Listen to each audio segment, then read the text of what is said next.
Show Mumbai से मैं हूं पूजा भारद्वाज। शो की शुरुआत करते हैं दिल्ली की खबर से। अब दिल्ली में कोरोना पॉजिटिव होने के बाद लोगों को जांच के लिए क्वारंटीन सेंटर में नहीं जाना पड़ेगा। दिल्ली की केजरीवाल सरकार के कड़े विरोध के बाद उपराज्यपाल की अध्यक्षता वाली दिल्ली डिजास्टर मैनेजमेंट अथॉरिटी ने अपने फैसले को वापस ले लिया है। हमें खुशी है कि केंद्र सरकार ने हमारी बात मान ली। अब फिर से दिल्ली में वही सिस्टम लागू हो गया कि अगर आपको कोरोना पॉजिटिव पाया जाता है तो आप अपने घर पे रहिए, वहीं आपकी स्क्रीनिंग हो जाएगी और दिल्ली सरकार की मेडिकल टीम आपके घर पे आके आपके घर की स्थिति देखेगी, आपके शरीर की स्थिति देखेगी। अगर टेम्परेचर नहीं है, अगर कोई और ऑक्सीजन वगैरह की प्रॉब्लम नहीं है तो आपको वहीं घर पे ही रहने की इजाजत दे देगी। अब दिल्ली में हर कोरोना मरीज को कोविड सेंटर नहीं जाना होगा। एलजी ने केजरीवाल सरकार के विरोध के बाद अपना फैसला वापस ले लिया है। यानी अब दिल्ली में कोई कोरोना पॉजिटिव आया तो डिस्ट्रिक्ट सर्वेलांस ऑफिसर की टीम उसके घर जाएगी। अगर मरीज में हल्के लक्षण हैं या लक्षण नहीं हैं, कोई पुरानी गंभीर बीमारी नहीं है, घर में अलग कमरा और टॉयलेट है, तो मरीज को होम आइसोलेशन में रहने की इजाजत होगी। इसके पहले शनिवार को दिल्ली डिजास्टर मैनेजमेंट अथॉरिटी ने कहा था कि कोरोना पॉजिटिव शख्स को कोरोना सेंटर में जाना ही होगा। कोरोना पॉजिटिव व्यक्ति की स्क्रीनिंग अनिवार्य रूप से कोविड केयर सेंटर ले जाकर करने की बात कही गई थी, जिसको गुरुवार की बैठक में उपराज्यपाल ने वापस ले लिया। इसके पहले एलजी मरीजों को 5 दिन अनिवार्य क्वारंटीन भेजने का फैसला वापस ले चुके हैं। पुरानी व्यवस्था बहाल होने से दिल्ली के आम लोगों को तो राहत है ही, साथ ही साथ अरविंद केजरीवाल की सरकार और प्रशासन को भी बहुत बड़ी राहत है, क्योंकि कोविड केयर सेंटर में जाकर जांच कराने का फैसला ले तो लिया गया था, लेकिन इसको लागू कराना बहुत मुश्किल हो रहा था। दिल्ली से अपनी कैमरा सहयोगी पूजा आर्या के साथ मैं शरद शर्मा, एनडीटीवी मीडिया। कभी मुंबई की कोरोना हॉटस्पॉट रही धारावी में मामले इतने घट गए हैं कि वहां के 2 कोविड केयर सेंटर्स बंद कर दिए गए हैं। लेकिन धारावी अगर शांत हुई है तो यहां दूसरे बड़े हॉटस्पॉट्स बन चुके हैं मुंबई में, जहां बीएमसी धारावी की तरह मिशन 0 का अभियान चला रही है। मुंबई का कोरोना हॉटस्पॉट रही धारावी के ये 2 कोविड केयर सेंटर्स हैं। 750 बेड वाला धारावी म्युनिसिपल स्कूल और 1500 बेड वाला राजीव गांधी स्पोर्ट्स कॉम्प्लेक्स। यहां भर्ती सारे पॉजिटिव मरीज डिस्चार्ज हुए और इलाके में घटते नंबर के साथ इसकी जरूरत भी खत्म हुई, इसलिए दोनों बंद किए जा चुके हैं। धारावी की कोरोनाग्रस्त मरीजों की संख्या कम होने के कारण धारावी का स्कूल पूरा मुझे क्वारंटाइन जो था वो खाली करके दिया। अभी प्रशासन अगर बोल देता है तो स्कूल रेडी होने के पेरेंट्स अपने बच्चों को भेज सकते हैं। अगर प्रशासन चाहे स्कूल चालू करना है तो स्कूल हमारा पूरी तरह से रेडी है। कभी 100 पार आंकड़े दिखाने वाली धारावी 24 जून तक कभी 5 तो कभी 10 कोरोना संक्रमितों की संख्या दिखा रही है। डबलिंग रेट 102 दिन तक पहुंच चुका है। राज्य की सत्ता और बीएमसी पर काबिज शिवसेना को धारावी का श्रेय जाना लाजमी है। जिस तरीके से धारावी मॉडल सबके सामने आया है, देश के सामने आया है, जो खुद मिनिस्ट्री ऑफ हेल्थ ने अप्रिशिएट किया है, वो दर्शाता है कि जो महाराष्ट्र, मुंबई और धारावी की स्ट्रैटेजी रही है, जहाँ पे हम अग्रेसिवली लोगों को ट्रेस करते हैं, हम टेस्ट करते हैं, उनको ट्रीट करते हैं, उसके बाद हम ट्रैक करते हैं, तो वो एक सक्सेसफुल मॉडल है। धारावी का यही सफल मॉडल अब मुंबई के उत्तरी इलाकों कांदिवली, मलाड, बोरीवली और दहिसर क्षेत्रों में बीएमसी ने जोरदार ढंग से लागू किया है, क्योंकि कोरोना के रोगियों की संख्या यहां तेजी से बढ़ रही है। इन इलाकों में 115 प्रतिबंधित क्षेत्र हैं। डबलिंग रेट 19 से 27 दिन के बीच है। इसे काबू में लाने के लिए यहां धारावी की ही तरह मिशन 0 लॉन्च हुआ है। इस अभियान में डॉक्टर्स और वॉलंटियर्स की टीम के साथ 50 मोबाइल डिस्पेंसरी लोगों के घर घर तक जाकर स्क्रीनिंग कर रही है। संदिग्ध मरीजों को तुरंत क्वारंटीन किया जा रहा है, जबकि लक्षण वाले मरीजों को अस्पताल में भर्ती करने की व्यवस्था की जा रही है। भी आप देख रहे हैं, ये कैंप लगाया गया है आज यहाँ पे, तो इसमें यही हम लोग सोच रहे हैं कि घर घर जाके लोगों को अवेयर करें, उनकी टेस्टिंग करें, और जो इस तरह के पॉजिटिव केसेस है उनको जल्दी से जल्दी यहाँ से विलग या आइसोलेट कर सकें।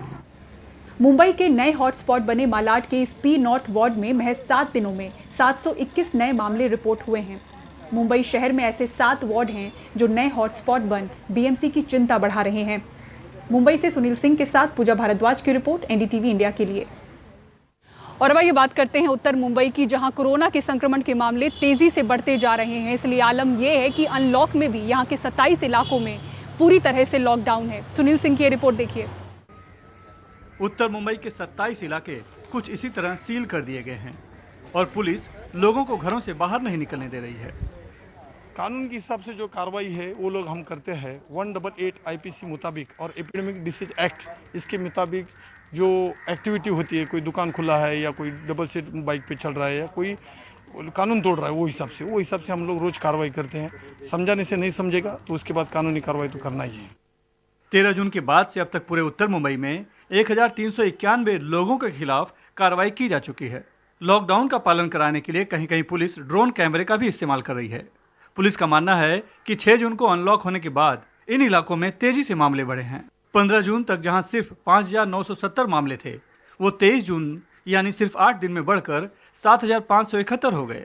इसीलिए केतकीपाड़ा, काजूपाड़ा, दामूपाड़ा, अप्पापाड़ा, कोकड़ीपाड़ा, संतोष नगर, भगत सिंह नगर, मालवणी, मड, सोमवार बाजार, लालजीपाड़ा, बंदर पाखाड़ी और गणपत पाटिल नगर सहित कुल 27 इलाकों को पूरी तरह से लॉकडाउन कर दिया गया है। वहीं बीएमसी स्थानीय जनप्रतिनिधियों के साथ मिलकर मास स्क्रीनिंग कैंपों के जरिए कोरोना के नियंत्रण में जुटी है। सभी प्रकार के दवाइयाँ भी देते हैं, फिर अगर लक्षण में कुछ डाउट आता तो फिर उसका कोविड टेस्ट भी किया जाता है। मैं मानता हूँ कि एक ही जगह पे सभी इस प्रकार की व्यवस्था हो तो अब परेशानी है, संख्या भी ज़्यादा है, लेकिन उससे घबराना नहीं चाहिए, व्यवस्था करना चाहिए। तो व्यवस्था महानगर पालिका भी कर रही है और हमारे नगर सेवक, नगर सेविका युगदा कोहली ये पहले दिन से मतलब ये 6ठा कैंप होगा। इस बीच बीएमसी ने दावा किया है कि झुग्गी बस्तियों में नहीं, अब बिल्डिंगों में मामले ज़्यादा बढ़ रहे हैं। अनलॉक की प्रक्रिया शुरू हो गई है। वहीं ऐसे इलाके हैं जहां पर कि पूरा का पूरा लॉकडाउन किया गया है ताकि जो कोरोना बीमारी है, उसका संक्रमण फैल रहा है, उस पर नियंत्रण किया जा सके, ये बात है। और इसमें हाँ, एक बात जरूर है कि इससे लोगों को जो है तकलीफों का सामना करना पड़ रहा है, क्योंकि एक अनलॉक प्रक्रिया शुरू हुई थी तो लोगों में एक उम्मीद जगी थी और बाहर निकल रहे थे, अपने काम धंधे शुरू होने की उनकी उम्मीद थी। लेकिन चूंकि बीमारी पर नियंत्रण नहीं हो पा रहा है, इसलिए फिर से एक तरह से वो लॉकडाउन में फंसे हुए पा रहे हैं अपने आप को। मुंबई से कैमरामैन संजय मंडल से सुनील सिंह, NDTV इंडिया के लिए। इधर सुप्रीम कोर्ट में सीबीएसई ने 1 जुलाई से 15 जुलाई तक होने वाली 10वीं की परीक्षा को रद्द करने और 12वीं की परीक्षा के लिए 2 विकल्प देने का फैसला किया है। पहला विकल्प ये कि छात्र पिछली 3 परीक्षा के आधार पर रिजल्ट ले सकते हैं और दूसरा ये कि कोरोना के हालात सामान्य होने के बाद वो परीक्षा देने का विकल्प भी चुन सकते हैं। देश भर के लाखों छात्र और अभिभावक सुप्रीम कोर्ट से अपनी परीक्षाओं को लेकर जिस आदेश का इंतजार कर रहे थे वो सामने आ चुका है। गुरुवार को सीबीएसई ने सुप्रीम कोर्ट में दाखिल हलफनामे में कहा है कि 10वीं और 12वीं की परीक्षाएं नहीं होंगी। 1 से 15 जुलाई को होने वाली बची हुई 12वीं की परीक्षाएं नहीं होंगी। 10वीं की भी परीक्षाएं नहीं होंगी। 12वीं के छात्र स्थिति बेहतर होने पर परीक्षा देने का विकल्प चुन सकते हैं या फिर बची परीक्षाओं का मूल्यांकन हो चुकी 3 परीक्षाओं के आधार पर किया जा सकता है। परीक्षाओं के नतीजे अगस्त में घोषित किए जाएंगे। आईसीएसई ने भी बची हुई परीक्षाएं रद्द करने की बात की है। सुप्रीम कोर्ट ने इस मामले में सीबीएसई से और सफाई देने को कहा है। सीबीएसई द्वारा रुख साफ करने के बाद छात्र और अभिभावक राहत की सांस लेते नजर आए। बहुत अच्छा है कि बच्चे अब एक जगह पर कंसंट्रेट कर सकते हैं। जैसे उनके एंट्रेंस एग्जाम्स है, बहुत बच्चों के एंट्रेंस एग्जाम बचे हुए। अभी कोई एंट्रेंस एग्जाम हुए नहीं। मेरे खुद क्लैट का एग्जाम है, एलिट का एग्जाम है, जो लॉ के एग्जाम्स है, जो एनएलयूज के लिए है, वो बचे हुए हैं। अब बच्चे परेशान थे कि सीबीएसई के लिए तैयारी करें या एनएलयूज के लिए तैयारी करें। मेरे ख्याल से बिल्कुल राइट डिसीजन है, उनको ये करना चाहिए ताकि रिजल्ट जल्दी आए, बच्चे अपनी स्ट्रीम्स डिसाइड कर सकें, एंट्रेंस की तैयारी कर सकें टाइमली, उनका टाइम ना वेस्ट हो और किसी भी तरह से इस साल का पूरा यूटिलाइजेशन भी हो, नहीं तो ये वेस्ट हो जाएगा टाइम। ये अच्छा डिसीजन है कि पेपर ना हो सके। सेफ्टी है बच्चों की सेफ्टी से बेहतर कुछ भी नहीं है। क्योंकि दिल्ली में केस बहुत हो रहे हैं सर, बच्चों की सेफ्टी पहले है सर। सुप्रीम कोर्ट में सीबीएसई ने कहा है कि शुक्रवार सुबह सीबीएसई छात्रों और अभिभावकों के तमाम सवालों को ध्यान में रखते हुए अधिसूचना दायर करेगी।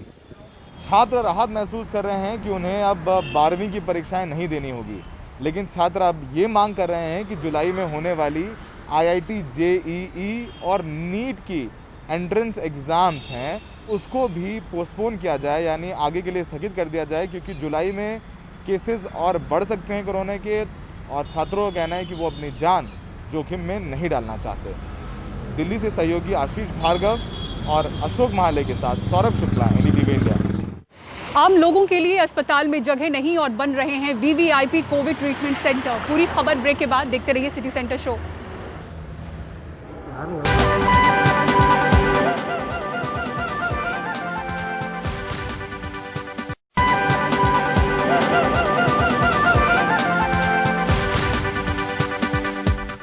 आम लोगों के लिए सरकारी अस्पतालों में जगह नहीं, लेकिन वीवीआईपी के लिए खास इंतजाम किए जा रहे हैं। देखिए किस तरह से कर्नाटक में सरकारी डीलक्स गेस्ट हाउस के 100 कमरों को कोविड ट्रीटमेंट सेंटर में तब्दील किया जा रहा है, जहां संक्रमित मंत्री, सांसद, विधायक और वरिष्ठ अधिकारियों को रखा जाएगा। कुमारा कृपा सरकारी गेस्ट हाउस बाहर से जितना शानदार दिखता है, अंदर से भी उतना ही आकर्षक है। इसी के 100 कमरे वरिष्ठ अधिकारियों, मंत्रियों और कोरोना वायरस से संक्रमित ऐसे ही दूसरे वीवीआईपीज के लिए रखे गए हैं। सरकार का कहना है कि मौजूदा हालात में उससे जो बन पड़ रहा है वो कर रही है। Any place is in the interest of public interest. Medical सुविधाएं प्रदान करने के लिए सरकार का ये अधिकार है कि वो जिस जगह को उचित समझे इलाज के लिए ले सके। इसमें गलत क्या है? They are most welcome to ensure the care is provided to the people.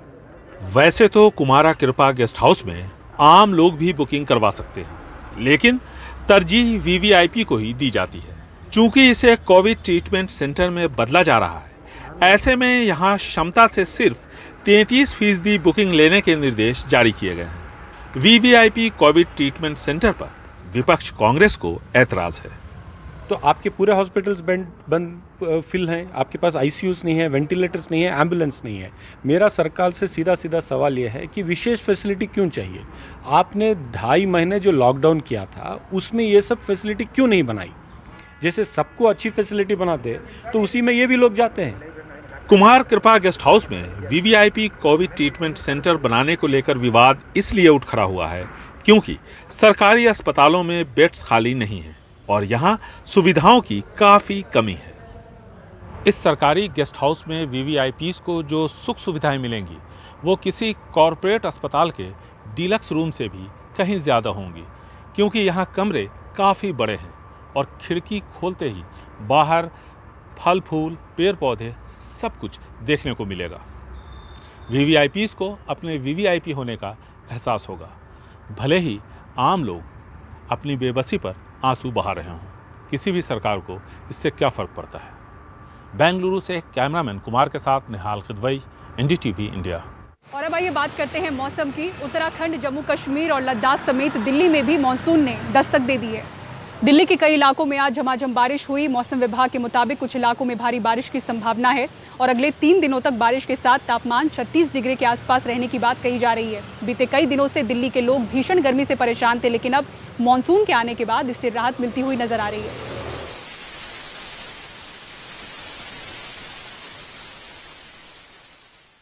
City centre show में फिलहाल मेरे साथ इतना ही। खबरों के लिए बने रहें एनडीटीवी इंडिया के साथ। नमस्कार।